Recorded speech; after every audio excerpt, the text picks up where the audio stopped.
And in the years since the new millennium, the world has seen such progress. In 2004, the tide was turned against AIDS. 2 years later, great strides against cancer. And tonight we celebrate a remarkable breakthrough in spinal cord injuries, made possible by countless researchers and contributors. And to present this award, we have some very special guests.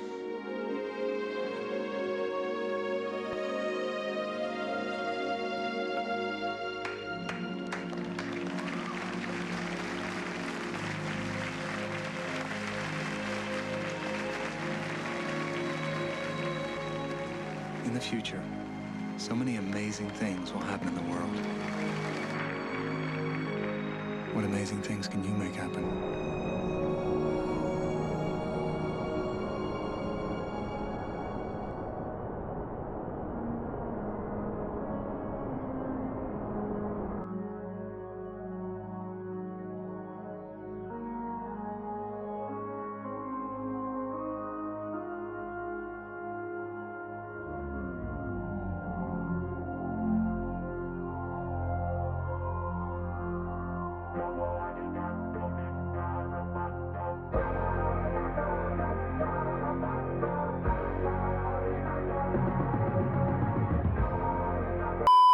All right, moving over to TV land, land of TV. Everybody says TVs are like movies nowadays, except for the Academy Awards. They don't believe in that kind of nonsense. But we do, because we're idiots. So we're going to talk about some of our favorite TV shows of this year, starting with some of the TV shows that I liked, and then later on Daniel can tell you about whatever stuff he jacks off. Watches.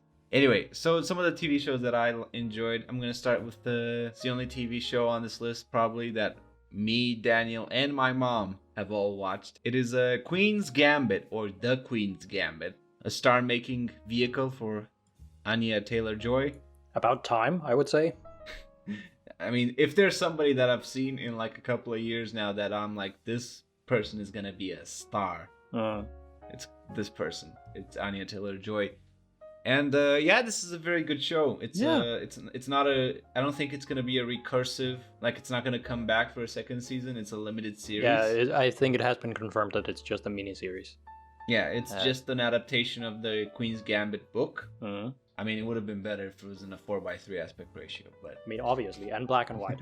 And black and white, or very desaturated. Yeah.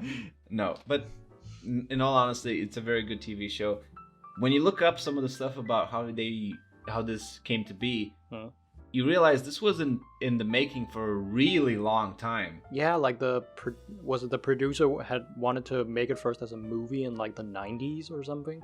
Yeah, and at some point Heath Ledger was attached to it.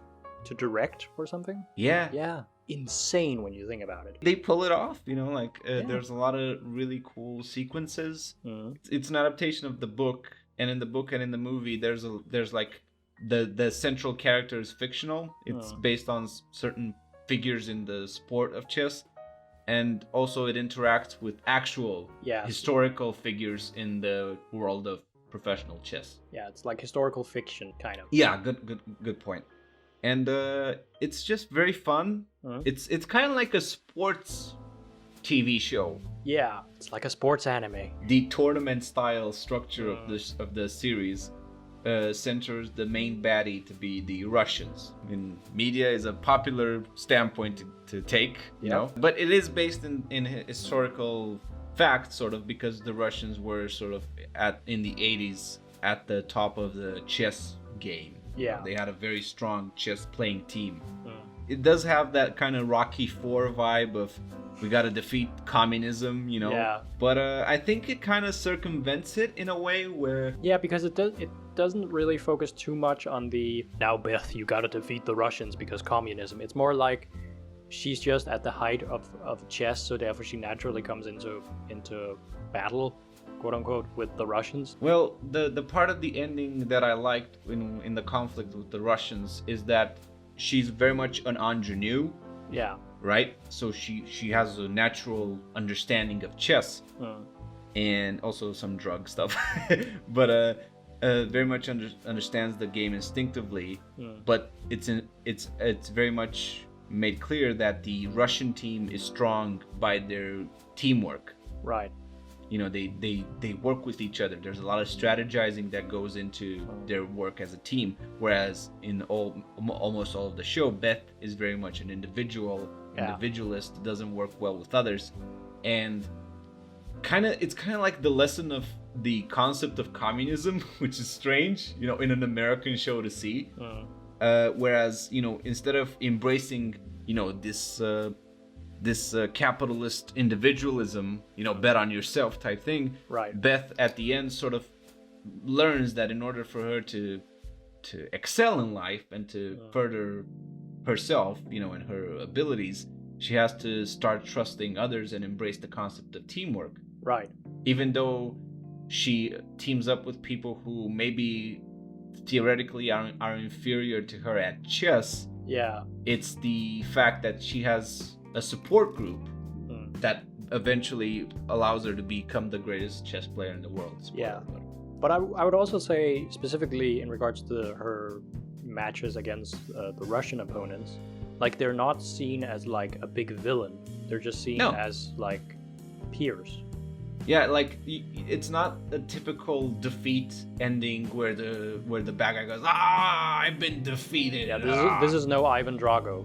No, it's very respectful, you know, like the bad guy, sort of bad guy, the antagonist. I guess it's antagonist by kind of like by default. Opponent. You know, it's the opponent. Thank you. It's the opponent of the main character.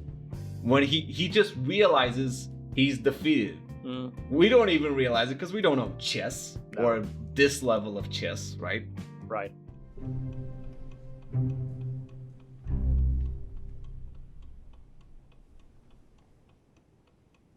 It's your game.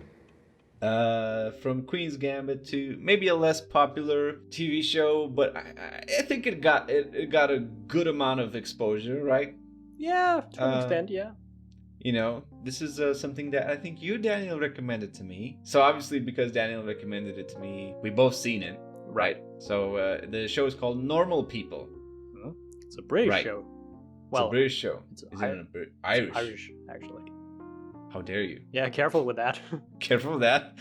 Full of the feels. It's definitely one for the feels. Indeed. You know, it's if I were to compare it to the previous, to Queen's Gambit, like Queen's Gambit is a tight edited show where sort of stuff kind of moves at a faster pace. Yeah. Whereas in Normal People, a lot of things are very slow, simmer down. Yeah, it's very much a slow burn compared to Queen's Gambit. Feels more like a cinematic experience. You know, it's tight, it moves pretty quickly through its different beats, not in a bad way though.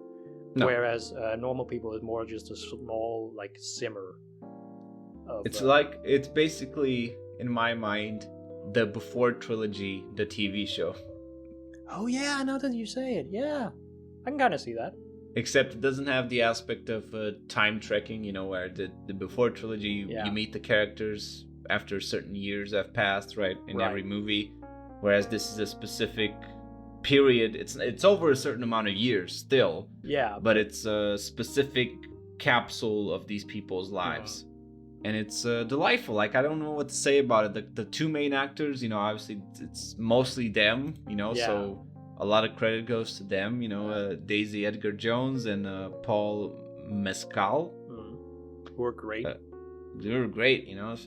You know, characters that you feel attached to. You know, shout out to the King of Cucks. Oh yeah, you put out our favorite character. Well, our love to hate character, the King of Cucks. God, he's such an asshole. People who haven't watched the show, they're not gonna know what we're talking about. But if they watch it, they will know instinctively when they see him. Yep, King of Cucks. Never forget. Never forget. Right. Daniel, you want to say something about Normal People? It's also in my list. You're right. But it's a tiny little love story in a way. It follows, as Steven said, Daisy Edgar Jones and Paul Mescal, who plays Marianne and Connell, who were classmates in a small Irish town, and how they sort of navigate in and out of each other's lives, both as friends and as, like a relationship and things like that. And it's really nice. It moves very slowly, but very deliberately. It's beautiful. It's really well shot. It's a bit not safe for work, I guess you could say. It's very not safe for work upon. But I would actually point out, shot very well in that regard. It's not sensationalist in that regard. Like there is sex, there is nudity in it, but it's shot very well. If I were to give a final thought on Normal People, it would be beetroot emoji. Sure, it's not eggplant. Oh yeah, that's what I was thinking. God damn it, Steve. Wet eggplant emoji. Yeah. It's money though, isn't it? The substance that makes the world real. Yeah. It's so corrupt.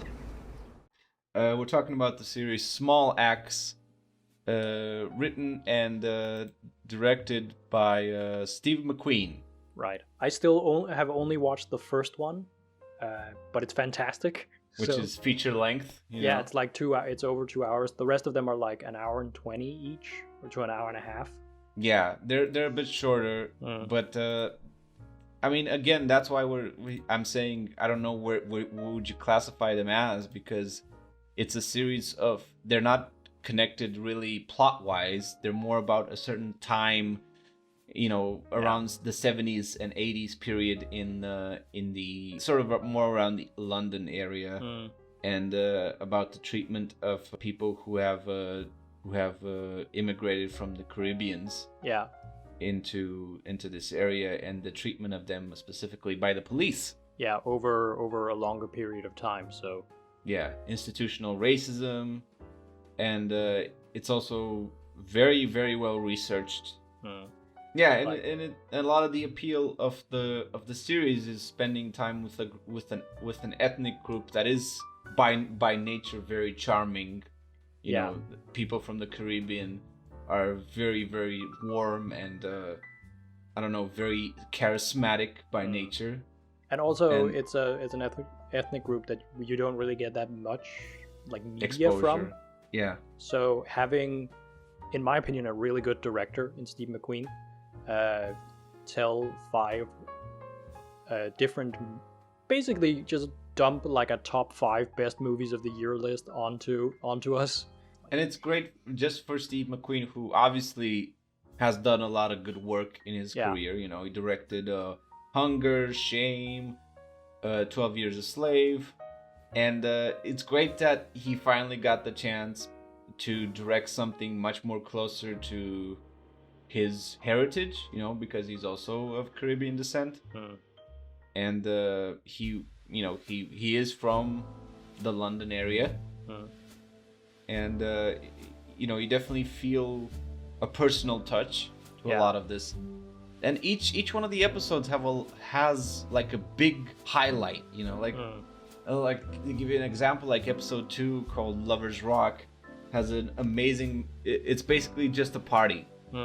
It's a party for an hour and 10 minutes. It's showing this group of people and how they would party inside a house, and the height sort of the Rasta movement and Rasta music. And there's a moment in it where they're dancing. It's sort of at the beginning of the party. It's sort of at the slow burn, and the DJs there put on kung fu fighting. Ah, nice. And everybody just loses their mind because they play kung fu fighting, and everybody starts doing like a silly dance where they do karate moves at each other. It's delightful. It's great, and it's I can't say enough good things about it. Check it out. Yeah. Each episode is a treat, and also John Boyega's in it. Yeah. In episode 3. And apparently his episode is pretty good. He say new types of human beings because these men have perspective. They are leaders, but leaders who are rooted deep among those they lead. Moving on to another British TV show. These British people are really just taking over the airwaves. Get them on the Ed Sullivan Show. We're talking about next about the I don't know if it's gonna be a limited series or not. I don't know if there's a season 2, But the show I May Destroy You, which I haven't seen. it's created and starring Michelle Cole. The series is slightly based on autobiographical elements, which is both incredible and kind of terrifying. The TV show deals a lot with the rape culture, which if you are triggered by that, then I guess don't watch it. Fair warning. It builds into how a traumatic event can affect your personal life and your professional life. And it's also about writing, because Michelle Cole plays a writer, and it's struggling with deadlines and finding excuses to procrastinate. It has like a slice of life side, but it also has like a crazy, intense, almost kind of surreal vibe, especially towards the end. So yeah, I can't say enough good things about it. If you haven't checked it out, do so, Daniel. Yeah. Law and separation cease to exist. We will show you exactly what we mean by violation. I can't believe that I initially didn't put it on this list, but Daniel reminded me of it with his earlier comments, which is the show Harley Quinn. It's the animated TV show Harley Quinn. The best thing going on the DC Universe streaming service. Is that still a thing? I don't know. I think the idea of the streaming service is that it's going to be folded into, or at least the TV side, the show side of things is going to be folded into HBO Max. That sounds like a good idea. Yeah. Maybe we're going to get Swamp Thing season 2. I still haven't seen it. I still haven't seen Swamp Thing. I watched 2 episodes and got bored. Okay. I heard it was pretty good, actually. It's an animated TV show that is violent and funny and heart-wrenching at points. Yeah. But it's absolutely fantastic. I do feel a little bit like you kind of need to buy into these characters in order to get into it, but man, it is weird. Yeah. Man, if you do, it is very weird. Well, especially if you're a fan of DC properties, you get a lot of kick out of it. We knew Batman was silly for years, and then we get to see him in his full silliness. You know? Yeah. Jim Gordon. Oh, Jim Gordon, probably the best character on the show. I love the version of Robin, who's an asshole. Although not that much of a spin, really, when you think about it, on some established characters. Like, it's about Harley Quinn, who finally says no to the Joker and leaves him and has to start up on her own. Mm-hmm. And suddenly she realizes how much her identity as a villain is sort of tied to the Joker, so she has to, like... her brand. Yeah. So it's like she has to form a new team, which is just, oh my god, the team. The team is great. Yeah. Clayface was for me like a big time surprise. I was like, what? Yeah, Clayface is great. King Shark is the best. I am so sad they didn't use his voice for the voice actor for Ron Funches. Yeah, from for the Suicide Squad movie. Although Stallone. I mean, when God closes the door, he opens a window. Hey. But yeah. And Alan Tudyk has Clayface. Oh yeah, that's right. I also want to do a special shout out to Kite Man. Ah man, Kite Man. Kite Man is both the best and the worst. Nice. And of course, the censor performance, Kaylee Cuoco as Harley Quinn. We had a small break in between doing movies and TV, and we actually talked about which is the best Harley Quinn. And it's I would say it's pretty hard to say who's the best, but I would say the best version of the character is probably this version, the TV show version, because they just do more with it. Mm-hmm. Again, also has Tim Burton in it. Oh yeah. For some reason. Again, I would love to see a sequel to Birds of Prey where we actually get cartoon Harley Quinn aboard. Like, I don't know, make her hit her head or whatever so she can hallucinate TV version of Harley Quinn. That would be amazing. Best version of Bane, I'm just gonna say it. Oh, I want to blow up this bar mitzvah. Oh, Bane is low-key one of my favorite characters because he's adorable. I knew you'd realize our friendship means more than just our day-to-day crime fighting, and that we can lean on each other for our most intimate emotional needs. Sure. Daniel, my boy, how about you regale us with some of your TV dinner TV's shows. My TV dinners. Today we're making microwave macaroni. Not macaroni and cheese, just macaroni. No, I don't actually have that many things that we haven't already talked about on my TV show list. I decided to put on Cheer, which is we talked about sport earlier. This is a documentary series, which I'm usually not a fan of. I usually really hate documentary series. This is by the same team that did Last Chance U for Netflix. This is also a Netflix thing. And it's about cheerleading, which is a thing I never really had any interest in, but the show is really good. It's about a small town in Texas where you just follow a team of cheerleading, of competitive cheerleading, which apparently competitive cheerleading is not something you can pursue after school. So there's no Olympics in competitive cheerleading or anything. So it's like their last year of becoming champions, and it's great. It has a good flow to it, and it's the characters that they follow are lovely, and even though you don't know shit about competitive cheerleading, you suddenly get invested in it, and it's a really good little sports show. It takes weeks to learn all the components of it and put it together in one 30-second run. Then I had Normal People on my list, but we've already talked about it. Go watch it. Great. It's great. Then I have, because season 3 came out this year, And with an E, which is a show I don't get to talk about as much. We talked about it a little bit on the podcast. In an earlier episode. This is a show made by Moira Wally-Beckett, who is famous for producing and, well, mostly producing and writing Breaking Bad. She didn't write all of it. That was Vince Gilliam, but she was like a big creator in that show, and then she decides to go make a show about Anne of Green Gables, which is a... But is season 3 the last season? Yeah, so far at least it was canceled. So it's a Canadian show that Netflix has then gotten the distribution rights for. Right. Even though Netflix calls it their own show. This is the thing. It has the N on it. Yeah.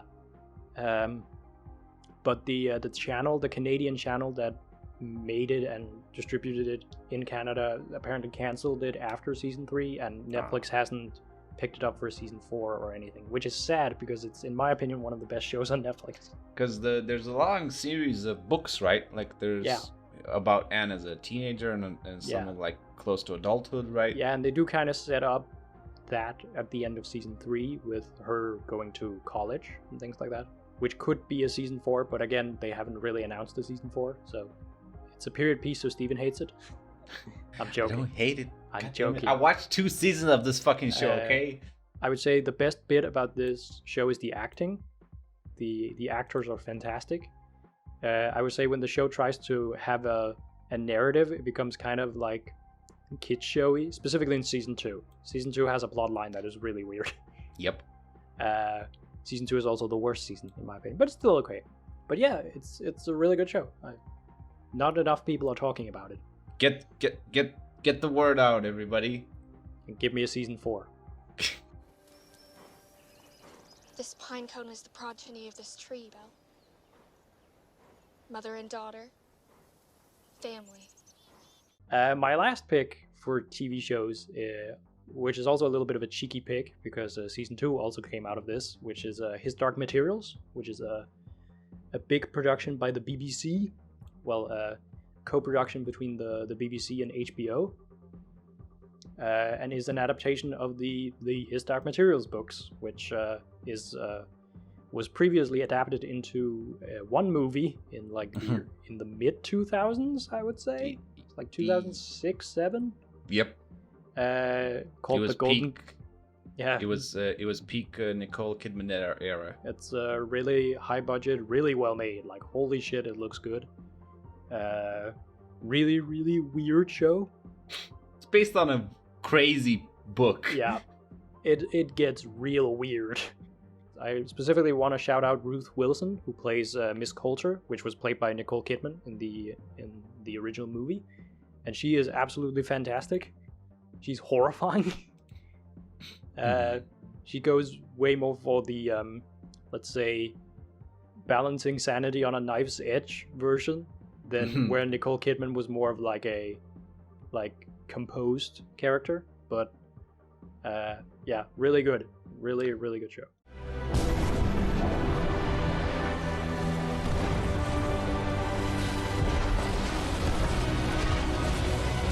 So yeah, that is my final pick for best TV shows of 2020. There you go, everybody. We did it. We did it. But there's one more thing. There's one more thing. You thunder-stealing motherfucker.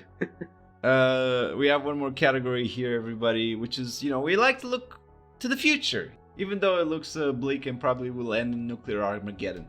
Yeah. Look, if the virus doesn't kill us first, or the sun doesn't explode, or whatever. Or the moon doesn't crack open like a fucking egg. It's not really in the worst section, it's just a section called Believe the Hype. Believe the Hype. Brought to you by Fox Secundi.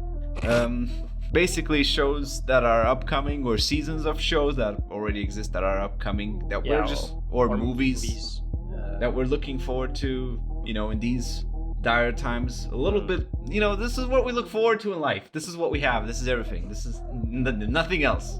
Some of these things do not have a clear release date, and some of them are a little bit because of distribution and things like, are we going to be able to see it this year? We hope, but who knows? And some of them have been released, but we just don't have access to them. Yeah. My first pick would be Love, Death, Robots Season 2. Yep. So this is an anthology project in which each episode is a different studio, and it's kind of like each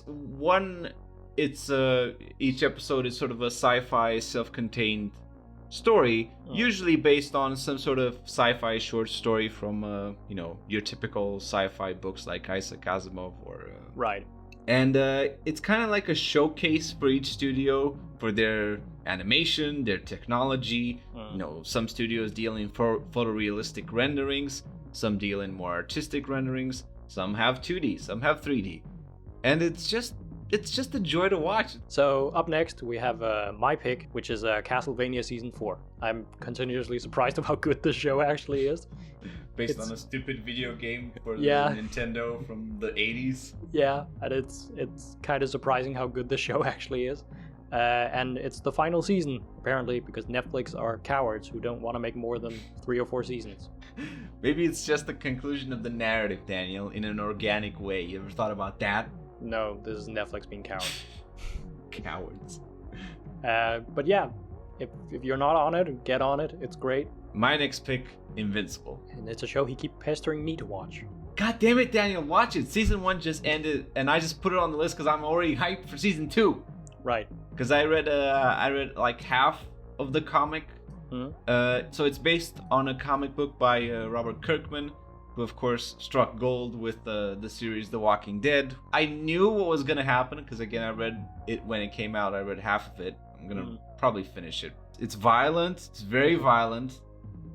And I think that's what the thing that took people by surprise. Because the first episode plays it straightforward. It almost feels like an episode of Young Justice, if anybody knows that. And then, it just takes a hard left turn. And it's like, oh, this is not Young Justice. And also, J.K. Simmons is great in it, And he also has a character that looks exactly like J. Jonah Jameson, which is a bit of a mindfuck. Next up, we have Dune by Denis Villeneuve. It's gonna, as it stands right now, it's gonna come out at the end of this year. Hopefully. But it was supposed to come out at the end of last year. Jesus Christ. Because of reasons, it got moved. You've read the book. I listened to the audiobook. Yeah. I've only seen the David Lynch movie. Ooh, if there's one project that historically can go wrong, is Dune. Yeah, but I hope it turns out well. I think it's in good hands. Next one is pretty much an obvious choice. It's The Suicide Squad by James Gunn. Yeah. Everything that we've seen from it looks great. John Cena looks amazing. John Cena looks amazing. He has a chrome head. Yeah. You mentioned Sylvester Stallone as King Shark, which if you were to replace Ron Funches with somebody, I'm like, Yeah. I can't really argue against this. Yeah, had it basically been anybody else, I would have been like, God damn it, you didn't. And then I read it was Sylvester Stallone, and I was like, really? I mean, it is basically getting Sylvester Stallone in a recording booth, so it's not that hard, but still. Maybe if by that point things get relaxed enough, maybe I'll actually go watch this in the theaters. It depends. I would definitely see if. I mean, theaters are not open here right now, so. Theaters are open here, but I'm not. Yeah, going. I wouldn't go either if my theaters were open. But actually, I'm gonna get my second shot. Oh yeah, that's right. Next month. So you're actually getting vaccinated. I'm a good boy. Yeah. I'm probably not gonna get vaccinated until like fucking August by the time. By the speed of this. Leftovers. Yeah. What do we got next, Daniel? We have a show that none of you have ever heard of. This is Vampire Hunter D, the TV thing. Is it a porno? No. Alright. This is I would say, pretty obscure thing. It is a book series from Japan that got turned into 2 animated movies, one in the 80s and one in the year 2000. It's mostly the 2000s movie called Bloodlust that is important here because apparently the director of that movie, who is he's not a famous like anime director, but he's like very cult. Made a lot of movies in the 90s that were like really well animated. Bloodlust was 2000, but being one of those. Mm-hmm. I described it to Steven as Castlevania by the way of Akira level animation. Yeah, they have apparently been working on a TV show version of it, and the director of Bloodlust is involved as like the showrunner. And all I've heard about it sounds awesome, that they're going for like hour-long episodes, that it's gonna be 3D, but it's the studio behind it is like used to doing like good 3D animation, so who knows. And apparently they are working on it, but we don't have a release date, and it was supposed to come out last year, apparently.